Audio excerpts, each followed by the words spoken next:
All right, everybody, welcome to another one. Again, I always say this every time. I'm not going to give the number any more of the episode, but thank you for joining the podcast here on the 90 Saga Cards podcast, the only one of one Saga Cards podcast in the world. So happy to have you guys back. If you're not following me on Instagram yet, make sure you give me a follow there at Special One Cards, at SPECIALONE Cards, at Special One Cards. So a few different things for today's episode. I'm going to go over the Panini Noir release that's coming up slowly. Keeps getting pushed back. October 15th, October 17th. Let me shut this light off if I can figure it out. It's because it's too much of a distraction for me.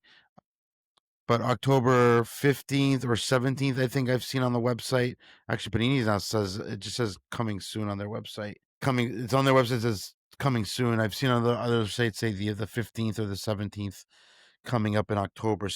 Want to go over that. So I want to actually do a little dive into a prospect that I've been watching a little bit this year in La Liga. Cover that as well. And then some thoughts, look at the market on Card Ladder again. I like to do that with you guys periodically. We haven't done that probably in a few episodes, so that'll be good to look at. And then we'll see where we go. As usual, this is never scripted. So this is a podcast where I go in, I talk about the stuff that I want to talk about, and we go from there. That's the key with this, is to kind of really keep it authentic. I think it's important to do that. Very important to do that, given the market and the changes that they continuously happen throughout the moment. Actually, not even the moment, like right now, right? Things are going crazy. They could be doing some different things. I did get an affiliation with Card Ladder, so I'm gonna have to get that done soon. Almost done with that. I know I said that last episode, but just gotta get some paperwork in. So if anybody is actually looking to become a part of Card Ladder, and I highly recommend it, it's really great tool to use. Make sure you wait until my affiliation is done, which should be momentarily here, and I'll give you guys a code for that, and that'll go up on the Instagram as well, so that those that do want to check it out, they can. Now, other things here. So recently, again, we've had some discussions on the stained glass and why they're important. And again, I think it's important that we all kind of reflect on this and look at the things, and we talk about why certain things happen in terms of, when I say that, it's more of I'm trying to use the correct words here without kind of jeopardizing what I'm going to say in the wrong way. But you have to recognize patterns in the card industry, and you'll notice patterns if you can understand the history, right? There's a few people that have, the funny part about the stained glass discussion is there were a few people that, got in my DMs and told me I'm wrong and whatever the case may be, which is fine to do that. It's okay to have a debate about it. But the problem that I have is when I hear somebody say that and then they go and I hear from a second hand that they go and buy something. They go, in this case, they go and buy a Kylian Mbappe stained glass, or another player that we kind of talked about on the previous podcast, of a stained glass card, correct? So that is it's bothersome to me, because now you're going back on what you initially said and what you're initially debating me with. Yes, I understand that the stained glasses don't garner the same kind of collectability as a Kaboom. I get that. But if you see what I see in terms of the disparity in the multipliers that I compared the Kabooms to stained glass, specifically Ronaldo, Messi and Ronaldo were between 5 and 8 multiplier on the Kabooms versus stained glass, but the Mbappe was 18x lower than a Kaboom. So that's there's opportunity there, if you get what I'm saying. For those that bought them, they understand that. And I appreciate all of you that are coming in and saying, yep, I bought one. I understand your argument. Never thought of it that way. I can appreciate you guys kind of following my lead. And I have one. I posted one that I got. So I bought one too. But I'm a long-term kind of guy on it. I probably won't get rid of it. I would say for a little bit. It's going to take a while. I'm going to grade it and do all that good stuff. But I don't think it's a card that you should essentially sell right away. I think it's something that you should keep. I don't know why it's doing that, but my podcast software is doing something weird. But I think it's a card. If you were able to get the Mbappe, and I've had a few people say I can't find any. There it is. There's exactly what I'm talking about. The stained glass is hard to find. The Kabooms you can find every day of the week. Every day of the week. And somebody actually asked me, they thought that the Kaboom was a rookie. It's not a rookie for the Mbappe. The Kylian Mbappe is not a Kaboom rookie, but it is his first Kaboom, so there's significance there. Again, the stained glass one is his first stained glass as well. You could say the same for Messi and Ronaldo as well. So appreciate the people that supported that research and supported what I did there. And I'm going to try to find other stuff like that. If you guys have been listening to this podcast, you guys know I do that quite a bit. I'm always looking for different stuff where we can find those opportunities, because they do exist out there, but nobody does the research because they're too lazy or they just don't want to do it. So I want to be the guy that does that for you.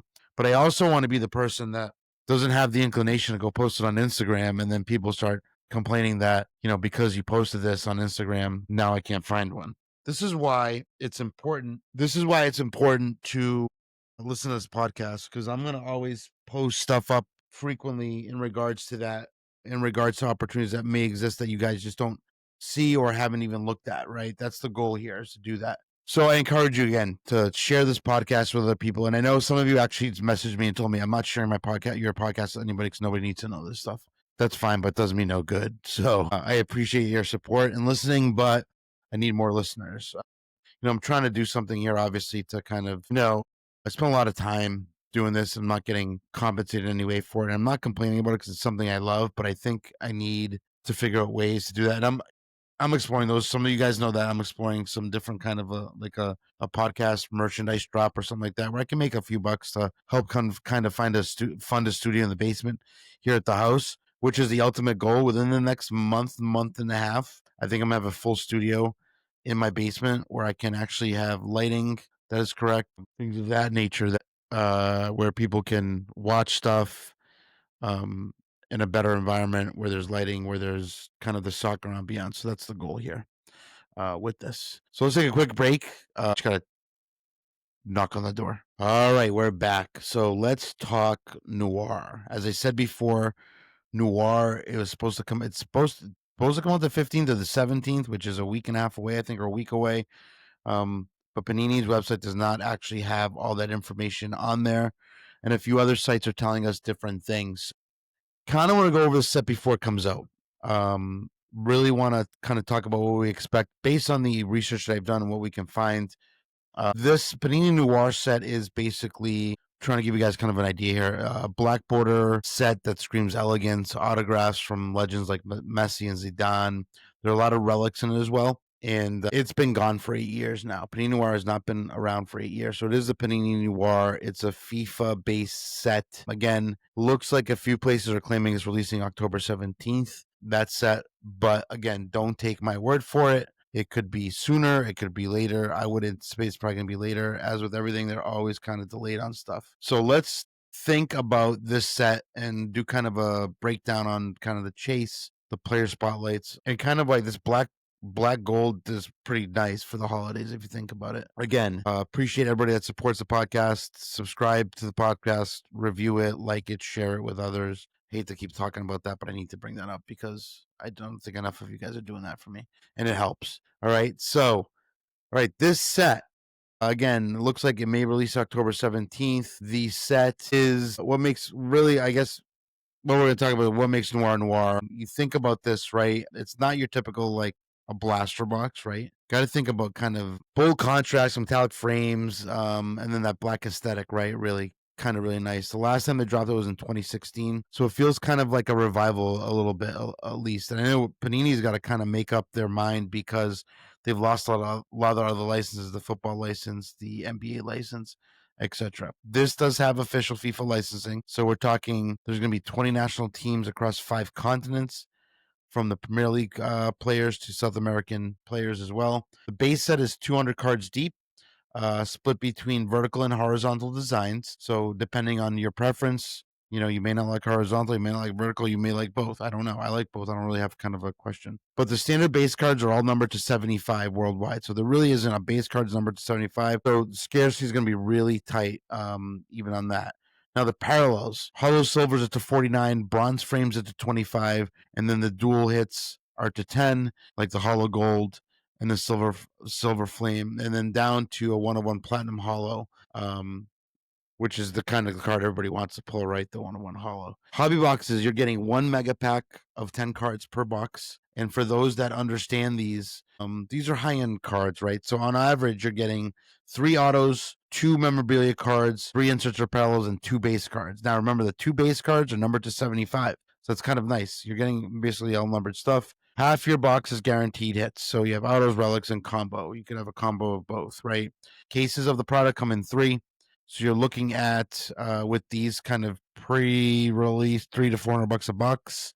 based on early pre-sales. I'm talking that could change significantly. There's no retail for this, no retail SKU for this, so you don't have to worry about that. So why is there a little hype on this? Or kind of the hype has kind of died a little bit comparatively to when the news was released of this. But again, Noir is a premium product. Instant value bumps are kind of will happen, especially with the 2026 World Cup coming up here. Some of the early eBay comps on similar past Noir show 20 to 50% pops on the Chase autos post release. So if you're stocking the set, eventually maybe you see that. But again, like I say, without anything, if you wait a few months, prices will come down. So I would kind of, I guess tread carefully when this product is released for breaking. And this is a type of product I think your best option here is if you like to break and get into breaks, is to find somebody who does a mixer where they have a box or two boxes of another product with your standard wax in it packs along with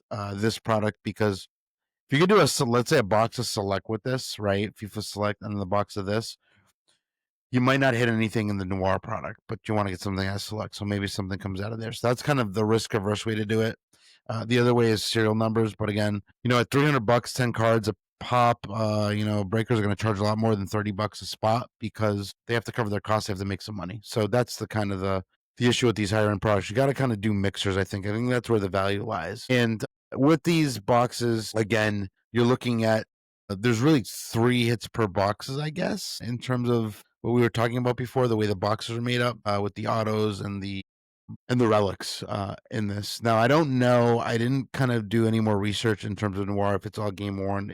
Probably should be, but I don't know. Some of the key auto sets, we'll go over the auto sets first, are the Midnight Signatures. They're all numbered to 99 or less with a lunar eclipse design that's basically, they look pretty nice actually. And I'll try to find images I can post in the video if you're watching the video. So they're all numbered to 99 or less, and they have a lunar eclipse design on the back of them. The parallels, gold to 49 and platinum is 101.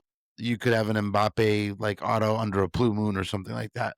Just kind of an insight. Another really cool kind of auto is a sneaker spotlight signature. It's a debut for this product and for soccer in general. There are autos that are centered on the player's iconic boots. So, for example, I saw the João Neves auto of the boots, number to 99, and it's a collector kind of crossover if you think about for people that are sneakerheads. Like I like sneakers a lot too, so it's kind of cool. But I saw these are cool. I would like to get a Neves, obviously, but I'm not sure how much these will kind of. I mean, for me, it's kind of like they're just shoes or boots, right? The cleats, right?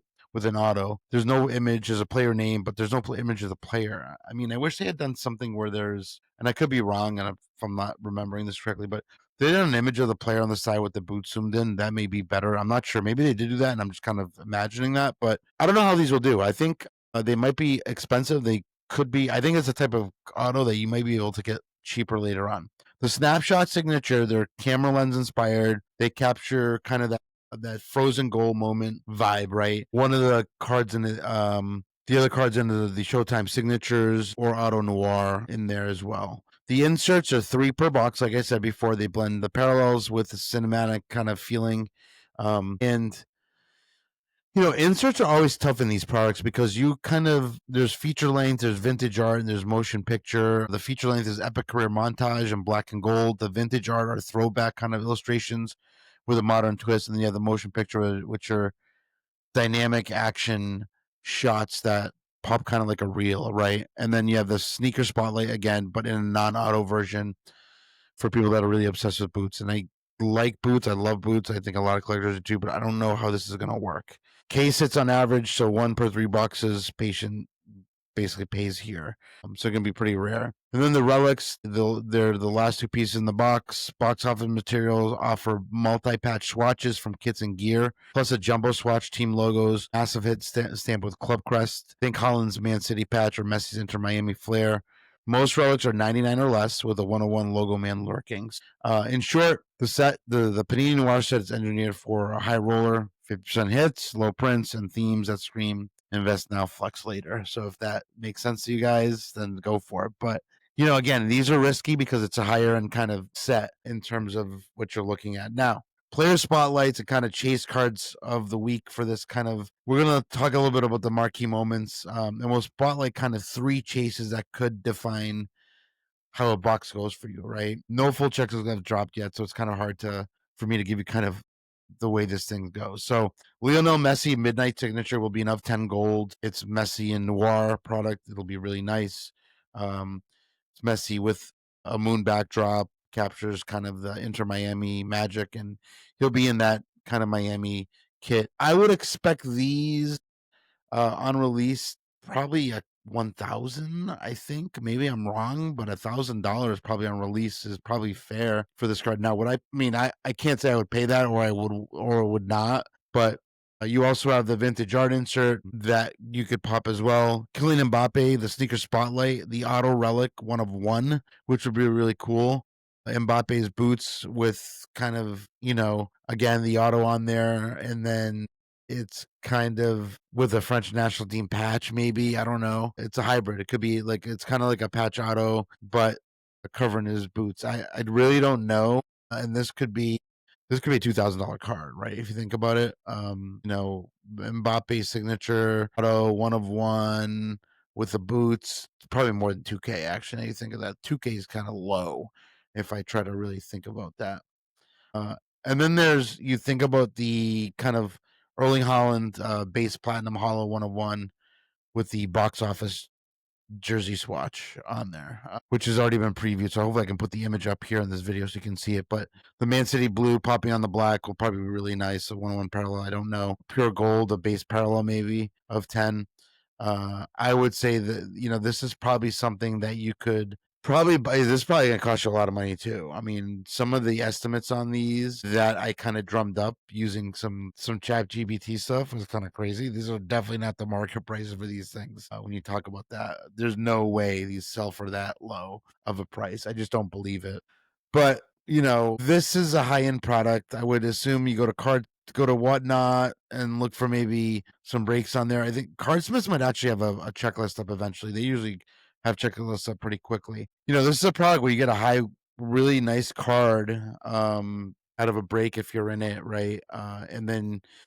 But we are also in a unique time right now. So if you get a nice card and you want to sell, you're probably thinking about it because with the World Cup next year, kind of if you think about this, when a release comes out, if you sell right away, you usually do pretty well. But I don't know if it's going to be like that now with the World Cup kind of around the corner.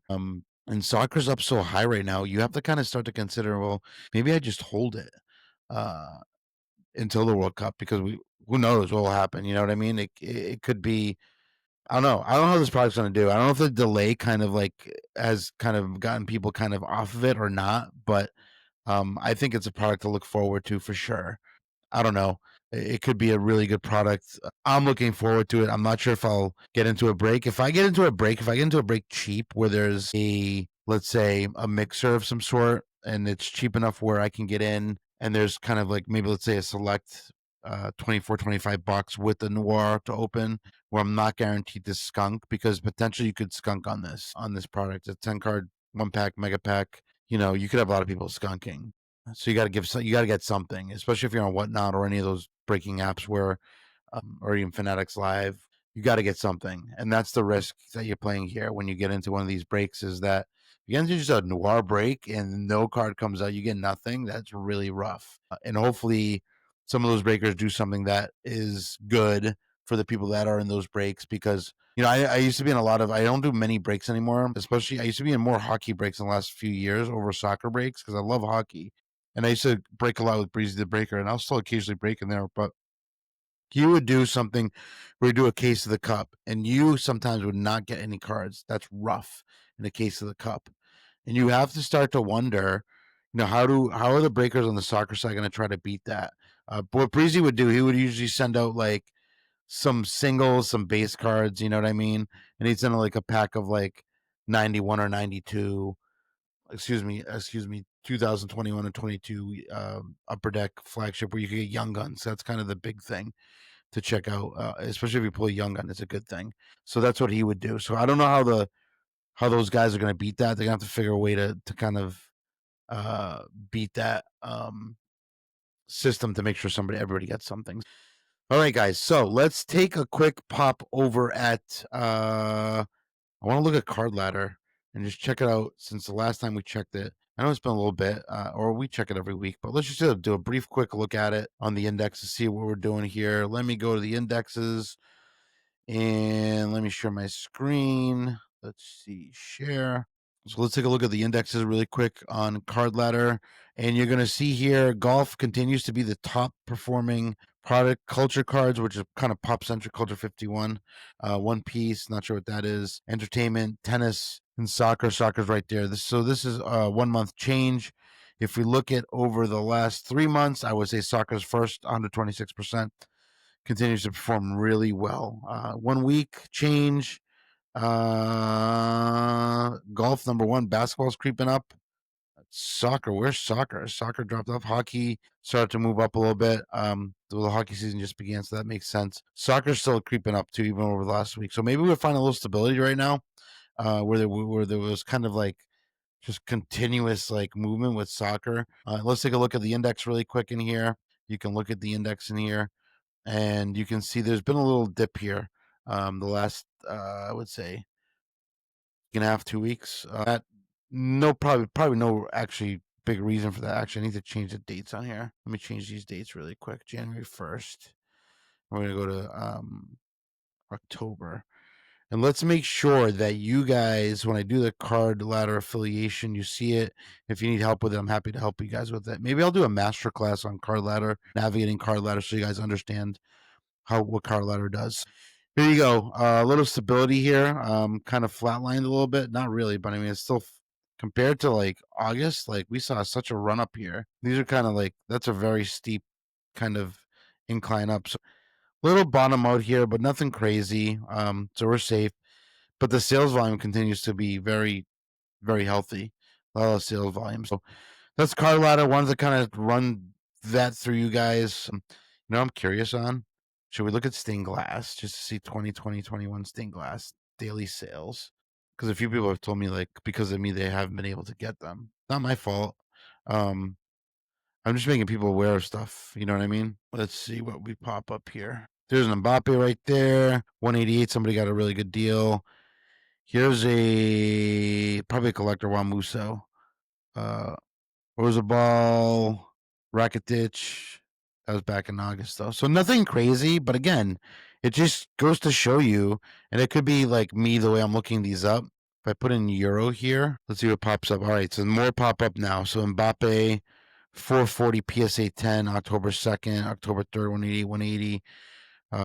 Again, you see these? There's not a lot of sales. That means like a few things, obviously. You can actually infer that they're probably, these were really produced really low.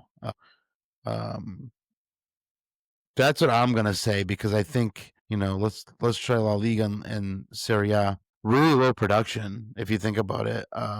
Yeah, like La Liga barely got anything, and it could be the way I'm searching for stuff too. But this is really kind of the numbers aren't as high as you think they are in terms of stained glasses produced as compared to like some of the other products, some of the kabooms, right? Like here's a Pellegrini that sold raw October 4th for 111. Let's face it, Pellegrini is not the biggest known guy or biggest hobby guy, but maybe a collector bought it. Could have been. But that stuff sold for a good number. So these are rarer, I think, than people think they are. And for me, in all honesty and all transparency, when these first came out, I loved those products that came out, but I didn't love the design of these. Now I actually like them a lot. Once you get one in hand, you kind of change the way you feel about it. I actually have my Mbappe here. Let me go see if I can go get it, and I'll start recording again. All right, guys. So here it is. Here's the Mbappe. The lighting probably doesn't do this any justice, but you'll see the card right there. It's a beautiful card. Front looks nice on this. Back on this card looks a little off-centered. Hopefully I don't get dinged for that too bad. The front looks good. The back looks off-centered. And I could be wrong, because maybe the backs are all like this, but this looks off-centered to me a little bit. You see what I'm saying? Hopefully that doesn't hurt me, but it may hurt me. But I'll take this in a PSA 9 too, because I think this card in a PSA 10 should be about $2,700 value. So it makes this kind of a nice card to have, even if it nines. But hopefully it doesn't. The front looks good. The front actually looks pretty centered. And maybe the backs, maybe they're all built like, maybe they were all designed like that. I can't tell, but it looks off center to me. So we'll see what happens with this card when I send it out to grade. I'm probably going to send it out next day or two is when it's going to go out. All right, so that's kind of it about stained glass. All right, guys, so I want to back to our kind of rookie features, rookie spotlights. Again, I'm not going to post anything on Instagram regarding the guy I'm looking at today. Talking about playing in La Liga, fast, really good in front of the goal. We're talking about Etta Young, or Carl Etta Young. He's a 21-year-old Cameroonian. He's playing for Levante, formerly of Villarreal. He will be playing, I believe, for Cameroon when he does want to play on the national team. So he's a guy that's a very unique player. He was born October 14th. Cameroon, like I said, he is 1.81 meters tall, which I believe 1.81 meters tall. Let me do a conversion really quick for our European listeners that know this. They're very good at this. Feet, well, almost 6 feet tall. He's 5'9", 5'10".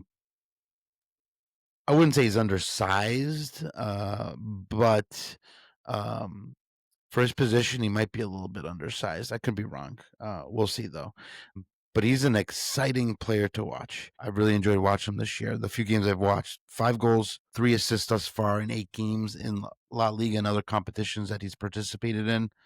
Been very good for them at Levante. Operates as a center forward, which is why I don't think he's really kind of a striker. So center forward and strikers are very different. If you guys can, for those that are new to the hobby, so you guys can understand that. But he can also operate as a right winger and as an attacking midfielder as well. So he's very versatile in terms of that. Again, like I said, he's Cameroonian, excuse me. Remember Samuel Eto'o? That's the guy right there that you'll love. He started out at École de Football Galactique in Cameroon, kind of a grassroots academy in Cameroon. And then Europe came over him in 2022 at just 18 years old. He made the move to Spain. He joined the youth at Cadiz. Played the juvenile squad and even on Fundación Cadiz in the lower tiers, which is the Tercera Andalusia for Andalusia. But that's kind of where he built his foundation, kind of learned the European game and adapting to new culture. A lot of players, when they kind of leave, different continents, they go to other continents, they have a tough time kind of adjusting. We see that with a lot of even Brazilian and Argentinian players when they go over to Europe. They have a tough time adjusting because of various situations, different cultural extremes and things of that nature. It becomes really hard for some and easier for other. So let's talk about his progression, right? Progression has been incredible, actually. In 22-23 season, he was promoted to Cadiz B, which is in the Segunda Federación, it's Spain's 4th tier league. That year, he made 14 appearances, had no goals, but he was kind of, again, setting his feet in Spain, the new kind of league where he had just come over. But then the breakthrough happened in 23-24, where he converted from a backup midfielder to a full-on forward, became a center forward. He had 14 goals in 32 games for Cadiz B team. And that caught many eyes, leading to a La Liga debut with Cadiz first team on the 19th of January of 2024, where he made a sub-appearance in the 1-0 loss to Alaves. He only had a few senior cameos that season at Cadiz, but it sparked enough interest from other teams. August 29th of 2024, he signs a 3-year deal with Villarreal B in the Primera Federación, which is the 3rd tier of the Spanish league, as I said, where he really had a really good year. He had 19 goals, 6 assists in 30 games, really dominant in that league, which caused the Villarreal's first team not to ignore him. Right? That becomes kind of, when you put up numbers like that, the first team's going to come knocking to grab you and bring you in there. So they gave him his debut earlier this past year on April 20th in a 2-2 draw versus Real Sociedad. He scored a goal on May 10th against Girona, a 1-0 winner, which ultimately was the winner of the game. Fantastic for a player like them. For Villarreal seniors across 2024-25, and then earlier this year, seven appearances, 2 goals, 2 assists, really productive. But then on September 1st, $3 million transfer to Levante on a 4-year contract was done, with the deal expiring on the 30th of June of 2029, and he really has done a lot. A kid that is really raw in talent. He's continuing to develop, and this is exciting to watch him. So if you haven't had a chance to watch him in La Liga yet for Levante, really exciting to watch. He's played 5 games. He scored 4 goals and added an assist in La Liga in just 385 minutes. He wears the number 21 at Levante, so we'll look for him, number 21. And his transfer value is actually bumped up a lot. You have various scouts from various large teams coming to watch him right now. United being one of them. One I know, a scout over in Portugal told me that United is tracking him very closely, and even Rangers as well in Scotland taking a look at him. So, for collectors like us, we obviously want a player like this to end up at a bigger team for those obvious reasons. But a raw player of this nature, whose development is happening so quickly, you kind of hope that he settles and becomes really good and continues development. So finally got a senior call up for the 2025 Cameroonian national team this past week. Actually made his debut there. 85 minutes he played, didn't score, but he's eyeing a spot for the national team, and he's ready to fight for a spot. Apparently, I saw an interview with him in terms of that Cameroonian potential World Cup potentially being on the team, but he's ready to fight for spots, which is good to hear from a youngster like him. So professionally, let's talk about his numbers. So total appearances, 99, 39 goals, and 18 assists. And again, these records are they vary based on the leagues and the league, how they track them and things of that nature. But even in the lower leagues, 14 goals in 46 games for Cadiz B, 19 and 30 for Villarreal B. La Liga total is at 13 appearances, 6 goals, 3 assists. That includes a Cadiz, Villarreal, and Levante. So far this year, 8 La Liga matches, which have been split between Villarreal and Levante, 5 goals, 3 assists, an average match rating around 6.6, which is pretty good. And he's averaging 0.7 goals at Levante per game, which is really good. He's had some hat tricks and braces in reserve games, so that's kind of exciting to watch. Nothing major on the injury front. He doesn't have any knee problems or ankle problems, anything like that. But what's good about him, right? You're probably asking. Strength-wise, he's explosive pace, excellent dribbling, can really take defenders one-on-one in transition. He's got excellent aerial ability for a player his age, his size, really good. And we've seen smaller players have really good aerial skills, great at headers, and finishing in the box. He's just really clinical. His off the ball work is really impressive. When you watch a player like this, it leads me to believe that he's got really high Q. Presses high, tackles back, and even creates key passes. And those 3 assists he has this season so far prove that. He can play wide, and like I told you, a job in the midfield as well. Fits perfectly in counterattacking setups, fits perfectly in high press situations. He's really good. Now, his weaknesses. Let's think about this. From what I watched, this is my perspective. One of his biggest weaknesses is the ball retention when he's under pressure. People can take the ball away from tight spaces really quickly. His passing accuracy actually needs to be worked on as well. He's more of a really good finisher than a playmaker right now, which is fine for center forward to be a finisher over a playmaker. So, which is fine, and that'll come with him. I think the accuracy can work on, and that'll develop further. So, another weaknesses I see is obviously his top flight experience. Only 17 La Liga appearances before this year, so it's going to be really hard in terms to really kind of get a good sample size of his games so far. I've watched 3 of his games thus far, and he's been fun to watch, fun player, explosive, like I said, fast, a lot of pace. But again, at 21, there's a lot of stuff here that he can fix, and it's going to depend on the player. And that's a problem with prospecting. Sometimes you prospect players, they have a really good season or 2 seasons, and they fall off because they think they're better than they really are already. Hopefully this kid continues to develop. Could be an excellent one to collect eventually. Now, he does not have any actual cards in select or Topps Chrome or anything like that. The only card he has is a Match Attacks, okay, from the 2025-26 set. It's called the Match, and hopefully when I edit the video, I can put up for you guys to see the image of the card. It's the Match Attacks. It's a front. It's kind of like got a hollow kind of look at it. It's a Master Rookie, it says on the front. He is in a Villarreal kit, so you'll see what the card looks like. Hopefully I post it up here so you can see what it looks like, and you understand the card. The number on the card, for those that are interested in possibly grabbing some, I think it is number, let me see here. It's Mega Cracks number 410.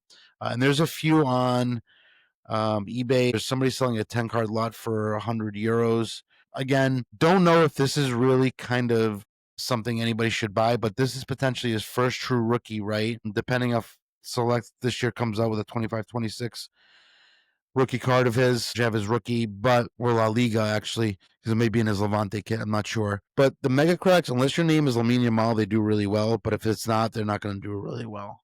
But again, this is one to watch out for because if he doesn't have any other cards on any other products, this will go down as his rookie card. So I would wait. I probably wouldn't buy these right away. Just wait a few 6 months or so, 5 months or so as the new releases come out. to see if he's got product in there. But an excellent and exciting player to watch out for, potentially a player to collect this upcoming year, potentially a hot prospect on the market. So, hopefully I get an image of it right there so you guys can see it. I see what it looks like. And yeah, just I'm going to start doing these more probably every other week, do a rookie kind of deep dive on some product players that are out there that do have cards or rookie stickers or rookie cards initially in Chrome Select. It's harder with the Mega Cracks, so we don't all have access to that with it being overseas. So, but this is one to watch out for because you could potentially have this as a rookie card or a rookie product if he doesn't come on the other products with Villarreal. All right, guys. So, other things I want to cover the hoodie. I am probably going to drop that in the next week or so. There'll probably be a link that goes up for that. I'm only going to do a limited drop on those. There's probably only going to be like 30 maybe of those. I'm going to try to keep the prices really good, raise some money here to try to build that studio up. I know I'm probably going to be pennies for it, but it might help a little bit. And then for those that did pre-order that book back in May, we're getting there shortly. Hopefully that'll be done soon and we can move on from that and be done with it. But until the next episode, guys, see you soon. Send me questions or anything you guys have through Instagram. Happy to answer those. And the Ultimate 90 site is going to be coming back pretty soon. I know I keep talking about that, but that will be back up. I would say probably in the next, I said last week, I think it said within the next month. That's probably going to happen within the next month. Just making some more adjustments. I need to be the kind of keep talking about that stuff, but it's important because I think some of you guys are looking forward to that site, so I can post news on there every day and maybe start to post stuff there first before it goes to Instagram. So, all right. Appreciate you guys. Thank you for support always. Again, make sure you like my episode, share it, subscribe to it, please, on Spotify, on Apple Podcasts, on YouTube, on all of them. If you could, that's even better. When you do that, that really helps me and write comments. I really appreciate all of you. Oh, yeah, by the way, Northern Soccer Card Expo up in Toronto next month. It's about 30 days away. Supposed to have one of those or all three of those guys on the show that are organizing that. Hopefully, we just haven't been able to jive on a time. So hopefully we have that happen this week. Maybe we have 3 episodes this week, or maybe early over the weekend we post another one with one of them to talk about that show happening, an all soccer show up in Toronto. There's actually the expo that happens during the day, which is like kind of like the national, but for Canada. And then you have the all soccer show happening there. It's one night only. It's not 2 nights. But I'm planning on going. As of right now, I am going to that. I went to the last one. Hopefully, it's early November. Hopefully, there's no snow because that would be a killer. I hate snow. I hate driving in the snow. And I drive fine in snow, but I just don't like it. And that's coming up in November. So probably shorts are done. I have shorts on again today, but it's kind of chilly out. All right, guys. I will talk to you guys soon. Thank you for listening. Hopefully, you guys like this episode. Probably not as fun as sitting class one, but we got to cover Noir. We got to cover a prospect, and we got to talk some random things on Card Ladder, what's going on there. Check out that affiliation coming up on Card Ladder, and then the hoodie. Hopefully, the next week or half. For those that are asking.